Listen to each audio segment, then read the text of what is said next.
Ladies and gentlemen, good day and welcome to the Metro Brands Q1 FY2026 earnings conference call hosted by ICICI Securities Limited. As a reminder, all participant lines will be in the listen-only mode and there will be an opportunity for you to ask questions after the presentation concludes. Should you need assistance during the conference call, please signal an operator by pressing star and then zero on your touchtone phone. Please note that this conference is being recorded. I now hand the conference over to Mr. Manoj Menon from ICICI Securities Limited. Thank you, and over to you, sir. Hey, hi everyone. Representing ISTEC, it's our absolute pleasure to get to the Metro Brands 1Q FY26 conference call. The management is today represented by Mr. Rafiq Malik, Chairman, Ms. Farah Malik Manji, Managing Director, Mr. Nissan Joseph, Chief Executive Officer, Mr. Kaushal Parekh, Chief Financial Officer, Mr. Bohit Danchal, Chief Operating Officer. Over to Nissan for the opening remarks and post which will open the floor for Q&A. Over to you, sir. Thank you, Manoj. Good afternoon, everyone, and thank you for joining, and welcome to our Q1 FY26 earnings call. As you all are probably aware, we posted a 9% growth in both our standalone and consolidated numbers. In the quarter, we had an offset Eid, a strong season for us that fell into the previous quarter, and the early onset of monsoon, which though is key for our Crocs business, does dampen shopping in the markets. The two major markets with early monsoon were Gujarat and Maharashtra, where we have a significant dispersion of stores. Nonetheless, we were able to have an almost double-digit increase in top-line sales. Our EBITDA grew 8%, coming in at 31%, slightly behind last year due to increased spends in marketing to enhance our brand positioning for our various business units. Our PAT grew 7% to maintain our mid-teen performance of 16%. Gross margin remained consistent and healthy, running in the high 50% range as we achieved almost 60% margin for the quarter. Our e-commerce business stayed its course and delivered another 45% growth. Fortunately, monsoons don't dampen online shopping. We're seeing traction in the quick commerce space, though it is very limited to a handful of metro cities today. For the quarter, we opened 23 stores and closed 3 stores. We've been working on repositioning Walkway and are now beginning to open stores for that banner. We opened 4 Walkway stores just in the last quarter, compared to 4 for the whole year last year. We had delayed the opening of Foot Locker and FitFlop to allow for stabilization of sourcing, given the BIS regulations that impeded imports for most of last year. We're starting to see that supply chain gain stability and have started opening Foot Locker stores in this quarter. We still plan on opening Fila stores later in the year as we continue to reposition the brand. As we announced mid-quarter, we are excited about the new partnership with Clarks Shoes. This premium brand of dress and casual footwear fits very well within our Metro Mochi business and also has a brand recognition to have its own mono-branded stores. We now have a long-term exclusive agreement for India and surrounding countries like Bangladesh, Nepal, Maldives, Sri Lanka, etc. This agreement makes us the exclusive supplier and seller of Clarks in India in all channels, online and offline. We will have more updates on the plans for Clarks in our next earnings call. One item I mentioned in our last call that's worth repeating is on the ESG initiative of Metro Brands. We may be the only footwear retailer in India, or in the world for that matter, that recycles a pair of shoes for everyone that we sell. Let that sink in for a minute. I'm really proud of the ESG team that has worked so hard to build this ecosystem for us, and we hope to continue to increase our recycling efforts to consistently exceed the pairs that we sell. With that, I'd like to turn the call back to the operator and open it up for Q&A. Thank you very much. We'll now begin the question and answer session. Anyone who wishes to ask a question may press star and 1 on their touchtone telephone. If you wish to remove yourself from the question queue, you may press star and 2. Participants are requested to use handsets while asking a question. Ladies and gentlemen, we'll wait for a moment while the question queue assembles. The first question is from the line of Videsha Sheth from Ambit Capital. Please go ahead. Yeah. Hi, good afternoon, team. So, Nissan, you touched upon this repositioning of Walkway. Can you please elaborate on that? What are the moving parts involved in the outcome that you're expecting over here?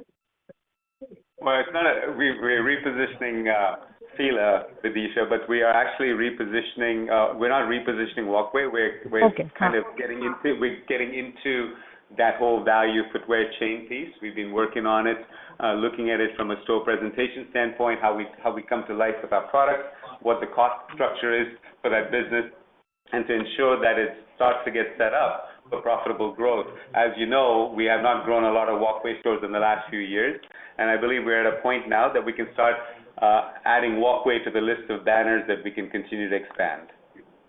Okay, so just follow up to this. If you want to own the lower price point range in the entire pricing ladder, do you believe there's still some more work involved or to be done around the supply chain part of it? Because because to those consumers, you have to offer a combination of both pricing and design, and front end is something that you guys are anyway on the top of. So just wanted your thoughts over there. In the business, the supply chain, the design, all the way down to the consumer accepting your designs and pricing is an ongoing battle. It's an ongoing thing. It's not a magic formula that you can apply and just sit back at it. We're very confident that, we see enough roads and traction in the initiatives that we have taken that we will now be looking at it much more closely. As you know, almost 80% of the footwear sold in India is below 1,000 rupees, and that's the space Walkway plays in. And I think it has an opportunity to really, take us and continue its growth.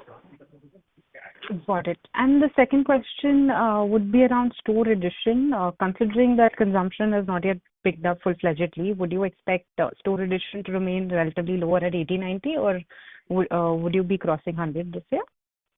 Where I'd leave that is, we're seeing traction in the deals we're getting, which is a good sign. I think if you remember a few calls ago, we talked about rentals starting to spike. Rentals are never coming down, but we've definitely seen them come off the spike that they have been on. So we feel pretty optimistic that, we can continue now our trajectory of growth in stores. How many stores we open is really a matter of what the right opportunities are there, Vidisha. We're not here to hit a number. We're here to capitalize on as many rental deals that make sense for Metro come our way. Got it. Super helpful. I'll join back with you. Thank you. Thank you. Thank you. The next question is from the line of Saurabh Kundan from Goldman Sachs. Please go ahead. Thank you very much for the opportunity. Nissan, my first question is to you. While we understand that the retail environment has been weak this quarter, a lot of companies have spoken about early monsoon and a few other factors as well. But the growth that we are seeing in your case, would you say that it is only the result of these one-off factors, or is there anything specific to Metro Brands as well? Also, I wanted you to share with us, do you feel that these initiatives, let's say Walkway or even addition of Clark's mono-brand stores, etc., now become important, or they really need to fire for you to hit, let's say, a mid-teens growth? Or do you think the existing scaled-up brands are enough for that mid-teens? All right. Well, Saurabh, thanks for your question. But let me anchor what you're saying to some numbers that might put it in a little bit more perspective, right? If you go back, if we talk about, there being a muted demand and whatever else you have, if you go back to FY20 Q1, which is calendar, 19, which is the last quarter we had before COVID, we're up 101% over that quarter, even after last quarter of muted demand, as you call it, right? So just to give you a perspective, if I were to CAGR that, it would still come to a 12%, and I'm including the COVID year in that. I'm not pulling that out. I'm including that year. We would still have a 12% growth, right? So what you're really seeing is us coming off some of the lumpiness caused by COVID for our business. We're not seeing any fundamental cracks or gaps in the business that alarm us. On the contrary, as I mentioned earlier, we are starting to see rentals start to make more sense. So we don't see that being a core issue internally. There is a certain lumpiness. You always have dates going back and forth. The previous quarter, for example, didn't have a leap year day. You're always going to have these kind of things in retail. And despite all of those things, I do want to double down and say that, it's a 12% CAGR, including the COVID year. If you look at our PAT, it has a CAGR of 15% over that same period of time. And our PAT margins back in 2019 were 13%. And last quarter, as you know, we almost breached 16%. And these are the things we're guiding to. What's really important to look at here is, we've guided to 15% CAGR growth. We've guided to about mid-teens in PAT. We've guided to 30% plus in EBITDA. And we've never strayed from those numbers, not through the highs and not through the lows of the lumpiness of COVID. So we see really a constancy of business. It's really things settling down for us. And as far as the new banners go, there's going to be one of the three levers of growth we have. We have same-store sales growth, we have new store expansion, and of course we have new banners that will come in. So, and we don't add brands for the sake of growth alone. They have to have a significance to our consumer. We look backwards from our consumer. If they're significant and meaningful to our consumer, as we quest to try and take more of the footwear wardrobe of a consumer, they have to make sense in there. Right. Saurabh, just adding to what Nissan said, to your second question, we expect close to about 15 to 18% CAGR. I'm talking long term. I'm not talking short term here. Not only through our new formats, but ideally for each of the formats that we have. So individually, each of the formats, we would expect that kind of growth to come in. Metro, which is our biggest format, is just 350 stores. So there's a huge room for growth. And we feel each of our formats can grow 15% and upwards over a long period of time. Very, very clear. Thank you both. Just one follow-up. This is to you, Kaushal. This 4,350 rupees per square feet that you've reported this quarter is obviously impacted by calendar shift, etc. Have you done an exercise where you can give us a number purely because of this calendar shift? What would this number have been if it was a normal quarter without these Eid festival shift? This 4,350 would have been what? Broadly, if we see our sales, we would easily would have been higher by about 2 to 3%. If Eid was to be in Q1, so approximately around a similar percentage would get added to the sales per square feet also, the number that you see. But Saurabh, the other thing you have to consider is the annualization effect of almost 100 stores that were opened in the last 12 to 15 months, right? New stores never have the same productivity as your existing stores. They're not supposed to, right? If they did, then there's something wrong with the existing stores. So as you see those annualization numbers come, so that's number one. Depending on the mix of format that we open, all our different formats contribute differently to the sales per square foot. We don't break it out, but some are definitely more accretive to it, some are dilutive to it. That is probably a bigger effect than just one quarter of, whether it's an Eid offer. Not that it doesn't affect it, but the bigger effect is the annualization of 100 stores, which is, over 10% of our chain that happened in the last 12 to 15 months. Thank you, Nissan. Thanks, Kaushal. Yeah, but Saurabh, you can rest assured that it doesn't in any way detract from our profitability, our margins, our EBITDA. So that's a number that doesn't change, showing that it's healthy growth and not growth coming at the cost of those things. Okay, thank you. Thank you. The next question is from the line of Devanshu Bansal from Emkay Global. Please go ahead. Yes, hi, Nissan. Thanks for the opportunity.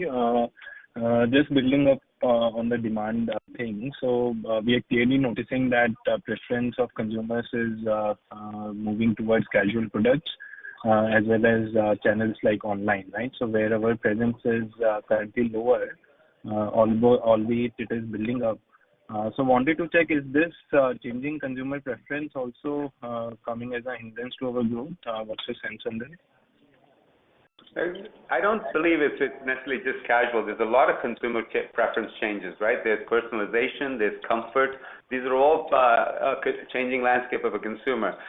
That is not the big driver of what's going on. What I believe is it's just a normal change, the lumpiness of post-COVID. I must remind you, our growth has not, if you look over a period of time, like we always guide to, we're always going to have a quarter here and a quarter there that doesn't seem to totally be in line with what we'd all like. However, when you look at our performance compared to the industry, compared to our space that we operate in, we continue to lead the way in growth, in maintaining profitability. So I would say it's not so much the consumer preference is changing, albeit we know that consumers are adopting more into athletic footwear and casual footwear, as you mentioned, but our stores are geared to be able to pivot to take care of those consumers. It's not like we don't sell, casual shoes. Casual shoes and casual and athletic are over 50% of our business today. So it's not like we've been absent in that market at all, Devanshu. Interesting. And Nissan, so Q2 typically is a slower quarter relative to the first quarter, but this time around, festive is relatively early, which is in Q2 itself. So versus historical trends, can we expect a better traction this time around, or what's your view here? Yeah, I think you'll see some dispersion of those sales into Q2. And then, you'd have to come back and maybe offset some of that in Q3. It's just the normal cyclical nature of the business. Everything is getting earlier and earlier, right? So these gets early every year. It's just what's important to know is that the foundation of the business, the growth levers that we have in place are all working and going in the right direction. Understood. Lastly, on Walkway, there is an uptick in expansion. Annually, if you could just provide some guidance on store additions here. And a related question is, how do unit metrics of Walkway stores sort of differ from Metro Mochi stores in terms of revenue and margin front? Yeah. So, we don't guide simply because we want to open as many stores as makes logical sense for our business. As far as the revenue numbers go, obviously it's not as profitable from a percentage standpoint as our Metro and Mochi business. However, it is an amazingly good deployment of our capital that we have from a ROCE standpoint. It definitely standalone will make a profit, so that's not an issue. While it might be dilutive, it's not in any way negative by itself.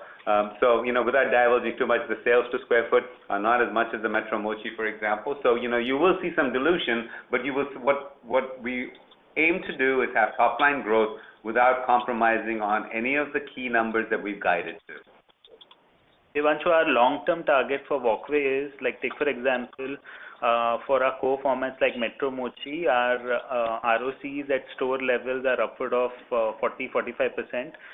For Walkway, for a long period, if you think from a long-term perspective, ideally we would like them to deliver somewhere around 30% and upwards. Understood. Got it, question. Thanks. Thank you. The next question is from the line of Rahul Agarwal from Ikigai Asset. Please go ahead. Hi, thank you so much for the opportunity. Sir, could you talk about a little bit on same-store sales growth for Metro Mochi and Crocs, please?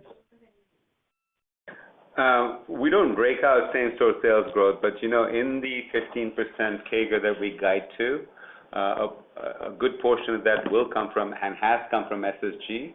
The other portion will come from ASP growth, and the other percent will come, unit growth, and the other percent will come from new store annualization and new store growth, right? So we don't break it out. We expect all the stores to hit good SSGs depending on their aging. The newer stores tend to have a higher percentage of growth on an SSG basis, whereas more mature stores tend to have a little bit of a flattening out, but still will show growth.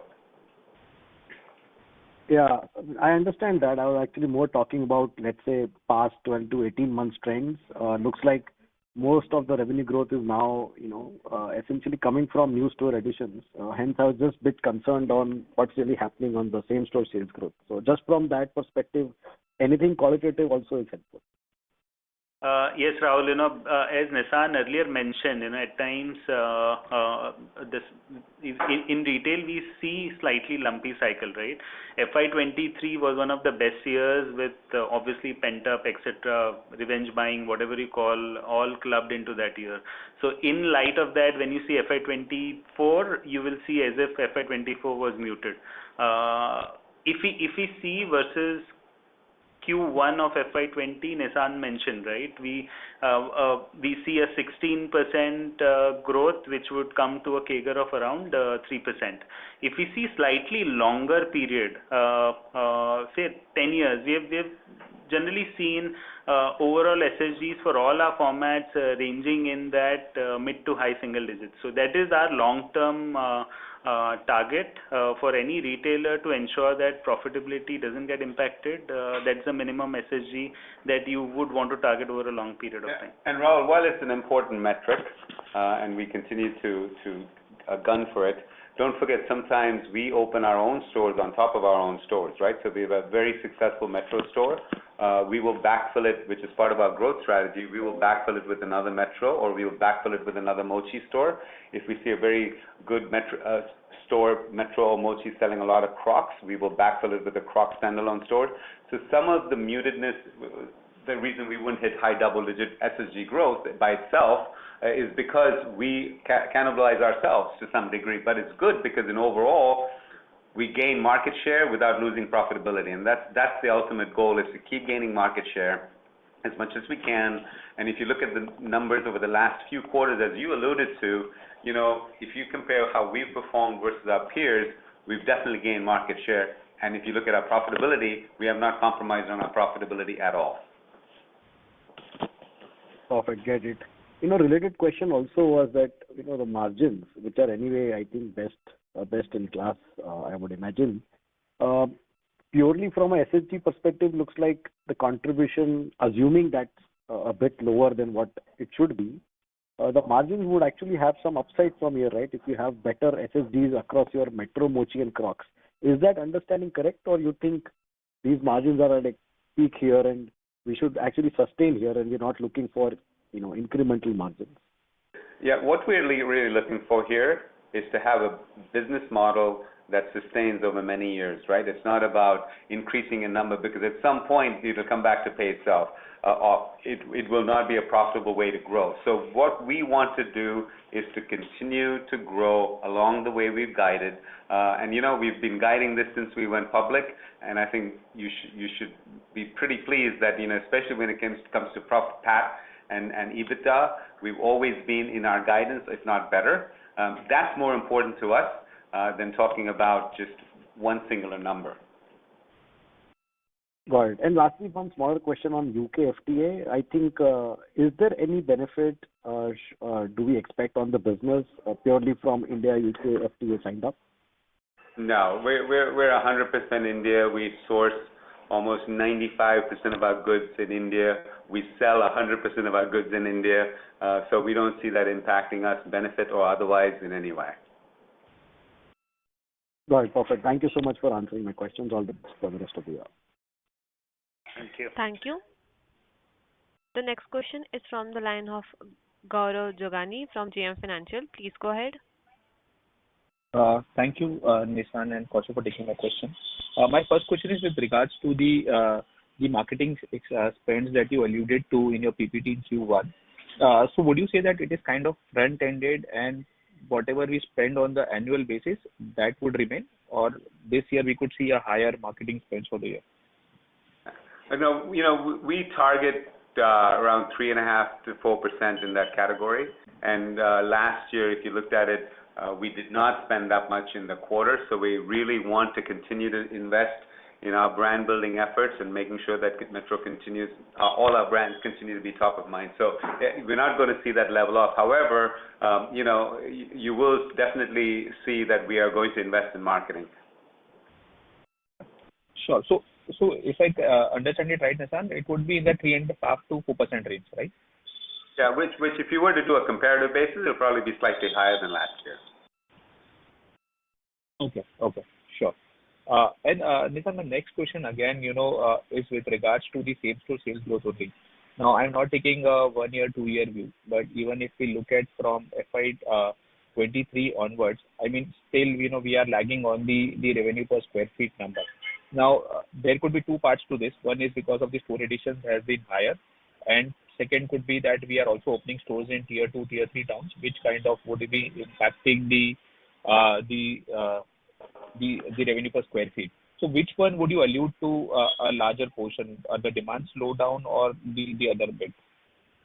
Gaurav, if you see FY23, that was our highest sales per square feet, right? Because we all know that year had quantum of pent-up buying, etc. Ideal number to compare would be FY20.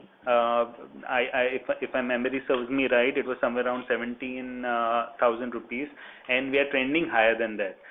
And also, this is a blended number, and it depends on, since we have 8 formats now, it becomes slightly difficult because, based on if we increase walkway significantly, obviously we'll see some impact on these numbers.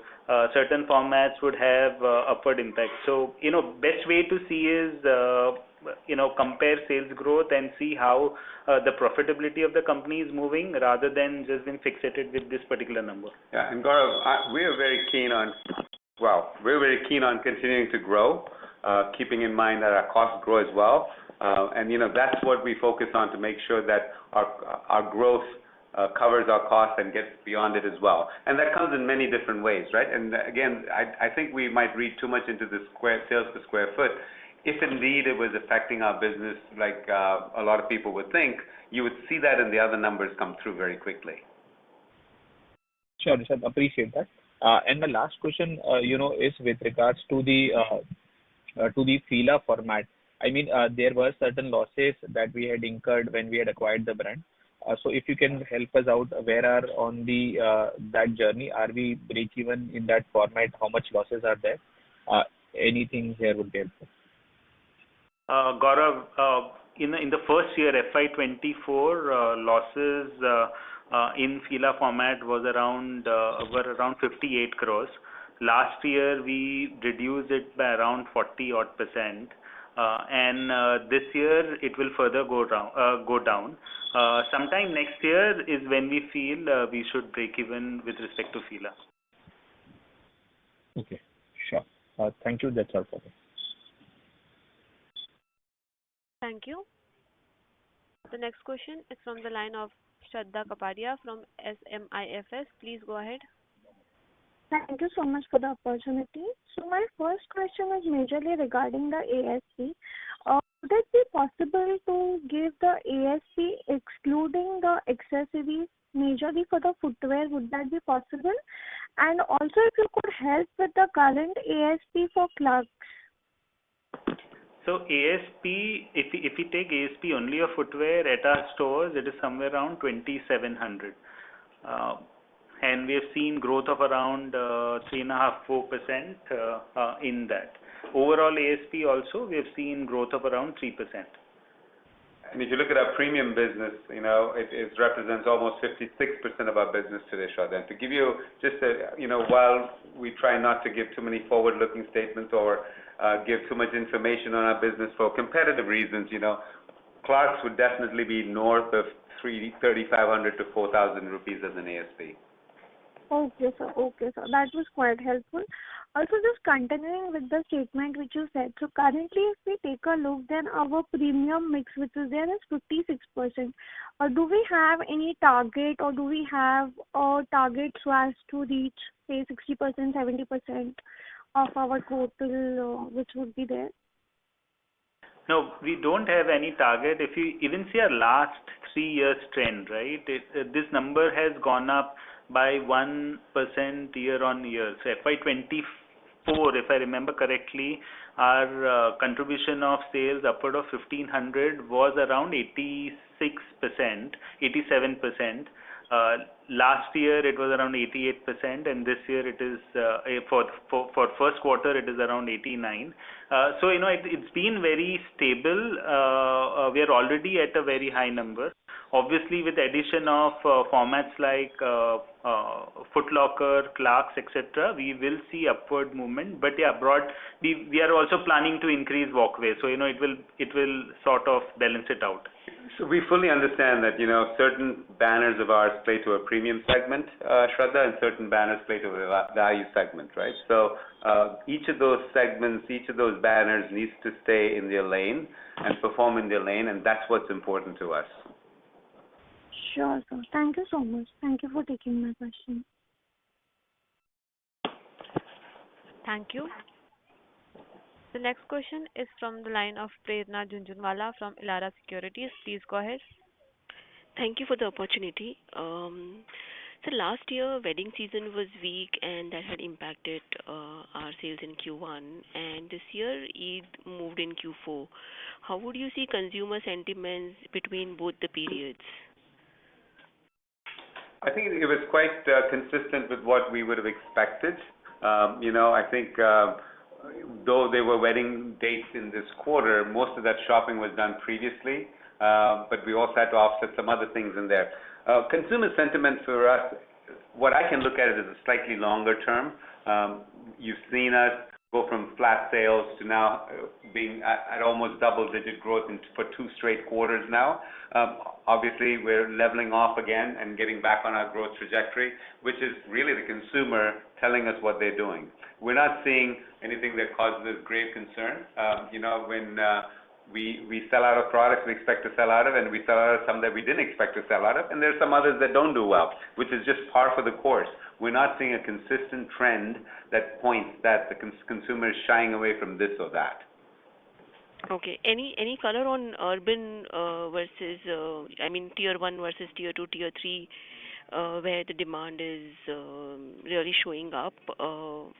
Any region-specific comments that you would have for consumer sentiments? Yeah, so from time to time we do see certain regions, perform, not perform rather, I should say. So for example, we had early monsoons, as I mentioned, in Gujarat and Maharashtra. That impacted our sales in those stores there. We're seeing some slowness in the south from time to time. We see some erraticness from even states like Punjab. But, it goes up, it comes down. And for me to categorically say that there's one continuous offender, so to speak, would not be a fair statement. Okay. So my second question is on premiumization. We're seeing ASP growth coming in now every quarter. Would you please share which brands are contributing to this premiumization? So we are seeing ASP growth across our banners. Only exception would be Walkway, where obviously we have reintroduced price points below 500 rupees. So there we will see slight downtick in terms of overall ASPs. But otherwise, all the banners we're seeing normal ASP growth of anywhere between 2 to 5%. Okay, and any price hikes that you have taken which could help us understand whether it is premiumization or it is led by price hikes? Nothing out of the ordinary. It's really, sometimes it's more of a mix of goods, Perna, because, we also have Foot Locker now. We have other brands that are now kicking in. Fila is also at a much higher ASP than the average that most of the other businesses run. It's really a mix of goods more than it's anything. Of course, we do take price increases in a steady way, but we've not had to because of any spikes in supply or input costs. Okay. So one more question on Clarks. Where do you see this brand coming in? As per media articles, this brand was about 250 to 300 crores with erstwhile license holder. How do you see this brand shaping up in your umbrella? I think we'll give more color on that on our next call. But as you know, Metro always is able to leverage the power of brands and bring it to life in this country, as we've proven with Crocs and FitFlop and other brands. So I think we'll give you a little bit more color on that in the coming quarters. And Prerna, as we have mentioned earlier, we generally don't get into strategic relationship unless and until we see potential in that particular brand, that brand being synergistic to our existing offerings, especially our MBO formats like Metro Mochi and others. So we see good potential for Clarks over a long period. I must add, though, we were one of the largest sellers of Clarks in India when they were with the other partners. So, we have a good understanding of the brand. We know what the brand is. We were one of the best sellers of it. So I think there's a lot of synergies there that we plan on capitalizing on. Sure. So thank you so much and all the best. Thank you. The next question is from the line of Umang Mehta from Kotak Securities. Please go ahead. Yeah, hi. Thank you for the opportunity. Sir, the first question was again linked to the ASP question of previous participant. We've seen this growth after some quarters. Would you say that Crocs has grown faster, given that we've seen contribution of outside brands go up a bit, and you also alluded to early monsoon? Was Crocs meaningfully faster than the other banners this quarter? Nothing of a significant nature, but the early monsoons helps Crocs more than any other brand, right? As I mentioned in my opening comments, that it's Crocs Diwali when it rains. So and they got lucky that they caught it early, and all of it fell into last quarter, whereas in normal years, most of it would trickle into this quarter actually. So that's not the biggest driver. And don't forget, we also have other brands coming on, right? Like Foot Locker, and then New Era is not exactly a low-end brand. We were liquidating a lot of Fila at low price points last year. This year we're not liquidating as much at those price points. We're selling more at a higher price point. So there are various factors that are causing it among. Understood. So then it's more sustainable than going forward. The second question was on Clarks. Now, what we have seen is that they struggled for several years, with even scale and profitability. While you said that you might share more on your plans in the next kind of call, but any assessment on what was wrong back then and what could potentially change? I mean, some color you can share. Well, it's hard for us to know what's wrong behind the covers of different organizations, right? So we try not to focus on that. What we're focusing on, as Kaushal said, is, when we evaluate a brand, there's a couple of filters we put it through. First, is it meaningful to our customers? And of course, we know it was, because we sold a lot of Clarks when we sold it through our Metro Mochi stores. So that's number one. Number two, do we think we can play stronger and do a better job with it? I think we've proven ourselves that we are able to do that.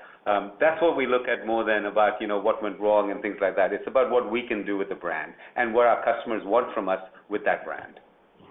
Sure, makes sense. And just one last one. So do you think for now you have enough banners, or do you think that the potential to add more, if it makes sense, is still there for the foreseeable future? Just that's the last one. Yeah, I think you should ask our customers that, right? If our customers show us they want us to carry more banners, we're happy to. At the same time, we also have some amazing brands in our own portfolio, such as Metro, Mochi, Da Vinci, J. Fontini, that we're able to cater to a lot of the demand out there. So it's really a matter of balancing between something we can do versus something we cannot do. So it's not just a matter of getting banners at all.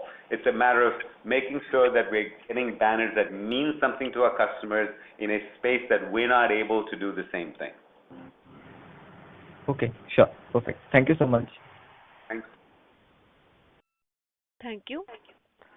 The next question is from the line of Tejas Shah from Avendus Spark. Please go ahead. Hi, thanks for the opportunity. A couple of questions. So, first, we keep on referring to that revenge buying or surge demand that we saw post-COVID. And if I remember correctly, we also responded in that time by opening many stores to cater to that demand. So now when the demand is normalizing, are we seeing that some of the store economics that we would have budgeted then are not holding up, and there's a pressure to kind of revisit the stores or perhaps relocate the stores? It's a constant circle there. It's not about just that demand opening. Every time we open stores, we'll have a group of stores that don't perform. We'll have some of them that overperform. a good way to gauge that is if you look at our failure percentage, Tejas, it's very low, right? So it means that most of our stores are hitting the profits that we want them to. So it's not about just that. And don't forget, we talk about consumer demand. The amount of shopping that was done post-COVID, and for the couple of years that followed it, was quite intense. And now consumers are having much more options for their disposable income as well. So I think they're still spending. It's just a question of the dispersion of spending is changing a little bit, but that's why we look at a little bit more of a long-term perspective. And I think you'd be happy to see that we've been able to control our input costs very well to keep our profits and EBITDA margins in that range that we guided to. Clear. Second, we have now, the Crocs has been a very successful story in our portfolio. But now when I see our portfolio, we have, let's say, 2 or 3 established projects on the left-hand side of balance sheet, and on the right-hand side as a use or application of funds, we have many projects which are in WIP. So how do you allocate or how do you prioritize managerial and financial resources or bandwidth? How are you planning to prioritize the same now? Well, I think it's from what we put together as a plan that we see for that banner. We realize that a lot of these banners need significant investments to grow, and that's why we look at see what is the potential for every brand that we acquire. It has to be significant and meaningful to us. Each one of them is like children. Each one of your children have a different need, and they're at a different stage of growth. So I can't categorize just all of them on the right side of the balance sheet as a certain amount. But the good news, as you know, we have capital ready to deploy. We've deployed it well. And then, we also invest a lot in people, in putting teams in place to take care of those businesses. And I'd say between the people investments and the promotional marketing investments that we make in these brands, the design investments, that's what would take up a lot of the capital. But it is worth it for us, and it's not going to significantly move the numbers crazily on any given point in time.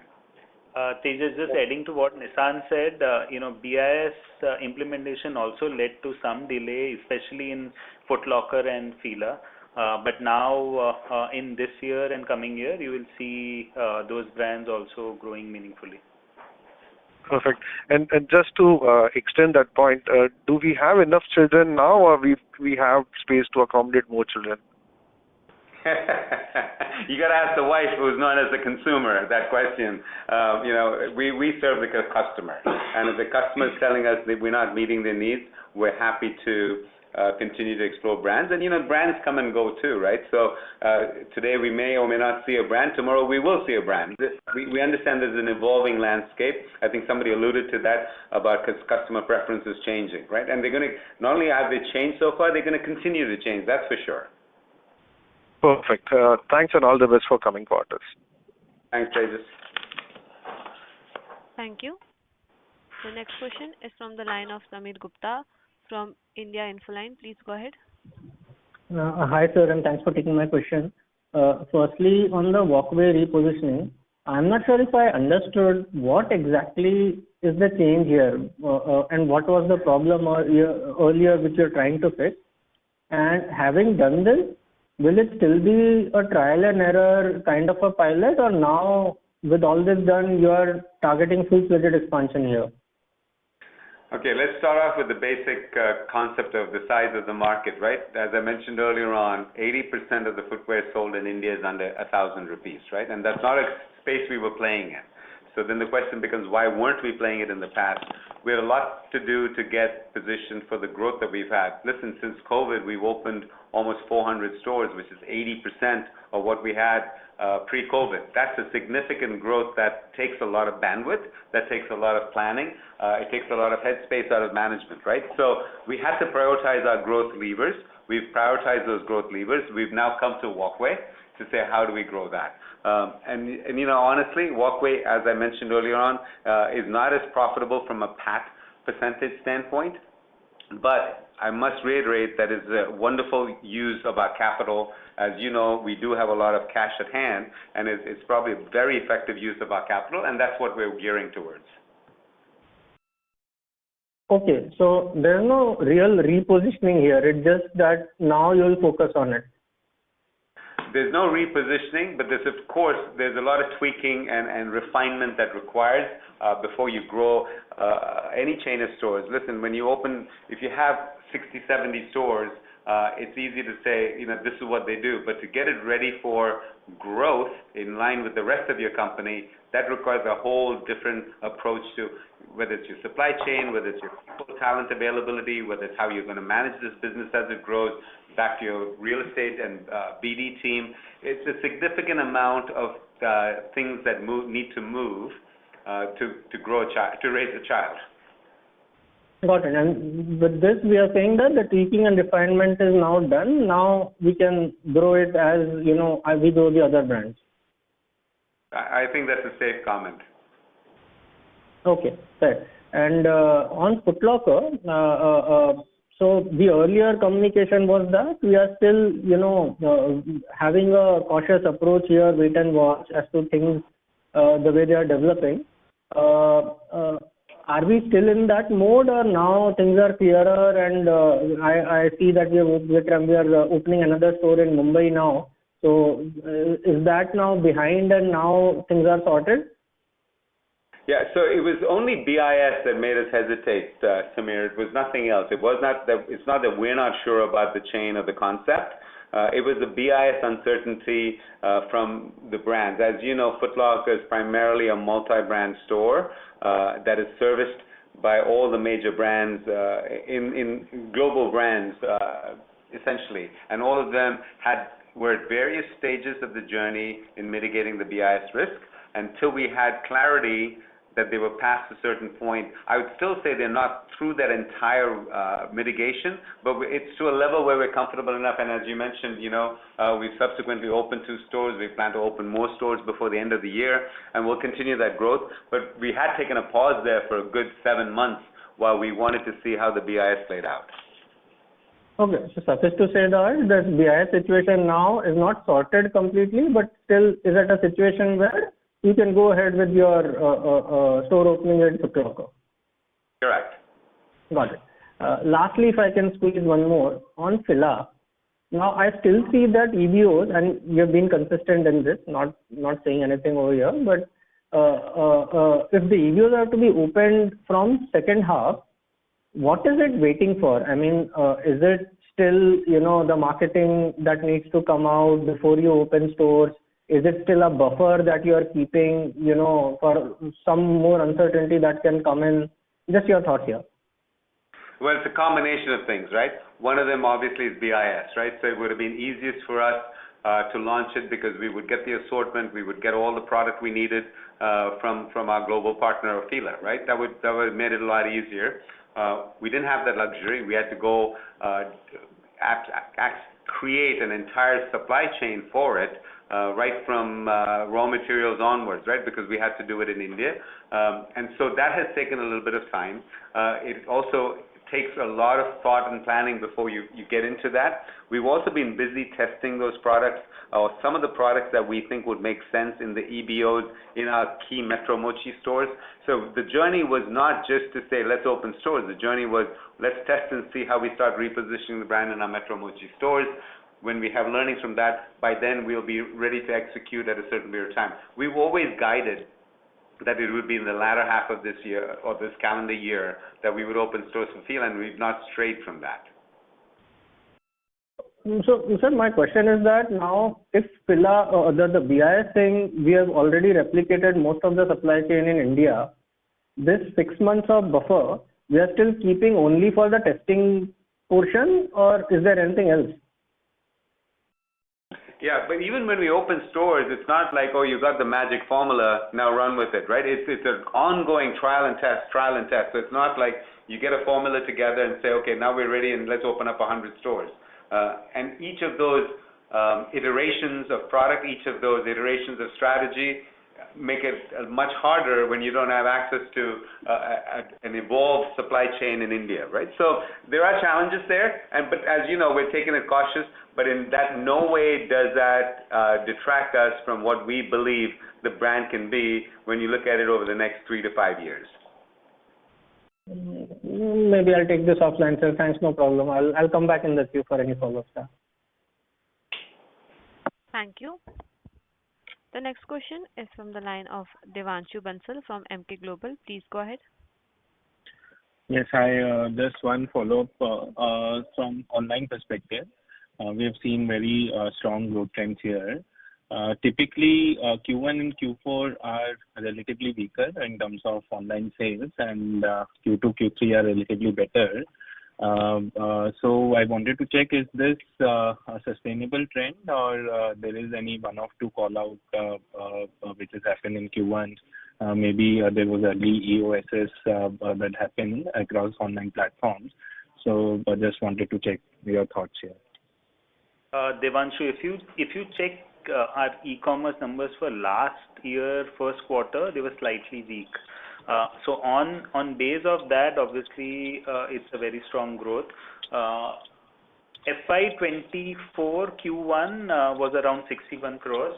Last year Q1 was around 58 crores, and this year is 84. So growth, obviously 45% over last year is 45. But if you take that into consideration, that would, I think, answer your question.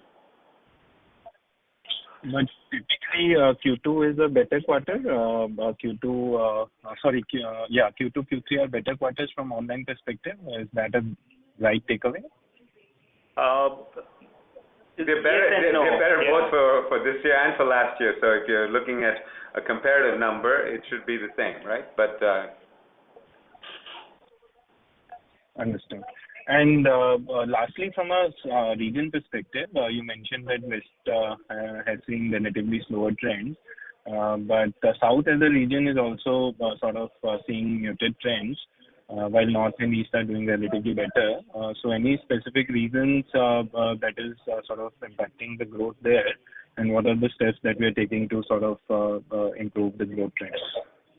I mean, listen, we'd be reaching if we knew what was happening, but we all read the news about what's happening in the tech sector, which would affect two big cities in the south. So there's a lot of things happening that could be affecting it. We've heard that in some of those states, there's a depression of real estate prices are quite compressed and depressed. So all these things affect the overall demand situation. But the good news is, while we see it go up and down, it actually doesn't disappear. It actually starts to come back at some point, because at some point shoes become a necessity too. Yes, sir. Why I'm checking was that there are few players that have indicated that few markets like AP Telangana have started to show some green shoots. So are we also sort of witnessing those green shoots in those particular regions? Like I said, they seem to come back too, so it doesn't go away. We are seeing resurgence in some of those. In fact, we've seen it, but we've also seen it go back down. Now we're seeing it come back again. So it's a little cyclical, right? But I don't think we're immune to it, but at the same time, I wouldn't say that we're getting hammered over there.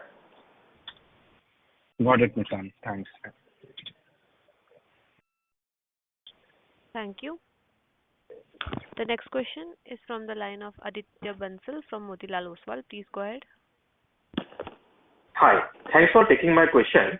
So my first question is on e-commerce. So the share of e-commerce in our overall pie has been going up. So is there any change in the channel strategy for us? Like earlier the commentary was it will be around 8 to 10%. So any changes there? Yeah, so one of the things we've been able to successfully do, Aditya, is to take part in the omni-channel initiatives where we light up the inventory in our stores across the e-commerce channel, and that we've been able to turn on more and more stores in there. The other initiatives that we do is, we've been focusing on driving our D2C business also. So there are initiatives that we are taking that leads to that number. So it's not just something that magically happens. But what I must maintain is we continue to ensure that we don't grow because or through discounts, because that I believe is brand erosive. Sure. A follow-up on this. So you said you are averse from giving discounts, but there has been some impact on the gross margins versus last year, and in last year we had Fila liquidation impact. So would it be fair it is because of e-commerce going faster, or are there some other moving parts? So it's a combination, Aditya. Obviously, e-commerce has some quantum of discount, and hence the gross margins are slightly lower. That is one of the impact. But there are multiple other points that have led to the numbers. Yeah, but gross margins are Yeah. if you see the change, it's 0.3 bits. So nothing much to read into that. Yeah, just because Fila was in the base, that's why I was checking. Yeah, well, a lot of that also has to do with the mix of outside brands, we sell inside brands. It has a mix of e-commerce and omni-channel. It has a lot of variabilities, but bottom line though, this quarter was our second highest quarter compared to last 5 quarters, and the last quarter is the one you're comparing it to, was the highest quarter we've had in 5 quarters. So we guide to the mid to higher 50% gross margin range, and we've achieved it. Sure. Another question was again on South. So if I look at like last 2 years, revenue has broadly been flattish despite around 20% store additions. So like it cannot be the near-term tech sector impact. Like, is there any structural that is wrong with the South, especially for us? Aditya, we don't think there are any structural changes apart from what Nissan mentioned. South remains one of the key regions for growth for us going forward. Sure. Thanks a lot for answering my question. Thank you. The next question is from the line of Saurabh Kundan from Goldman Sachs. Please go ahead. Thank you for this opportunity again. I wanted to confirm on, I think, Sameer's earlier question. Nissan, did you say that Walkway, if I can use the word, that the playbook is now all set and it's only a question of replicating stores now? Or there's still work to be done? Yeah, the playbook is never set in retail, right? It's a constant evolution. It's a constant tweaking. And that's why I think Metro Brands does such a great job, because of our operational rigor that watches what's happening every single day.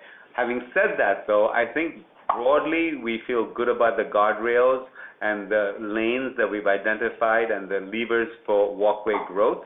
And I'd say broadly we feel confident that we're in a good place with Walkway.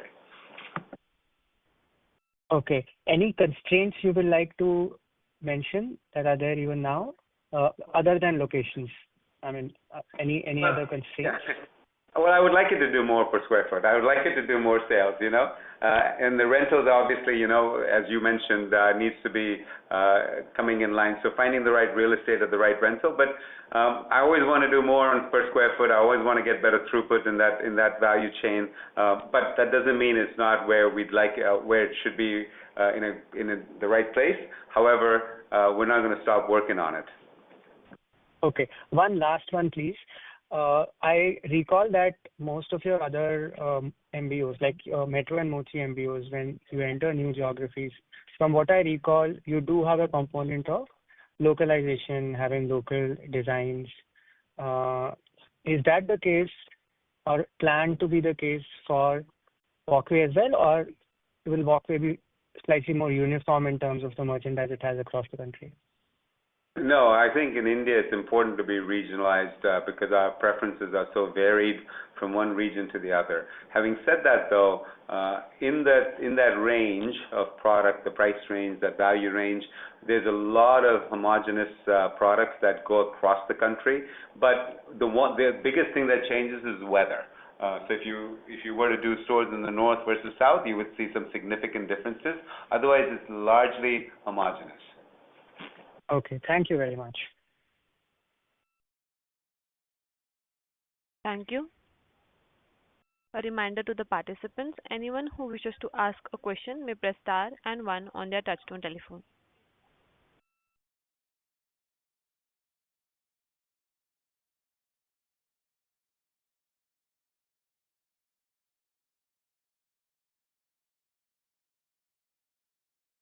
A reminder to the participant,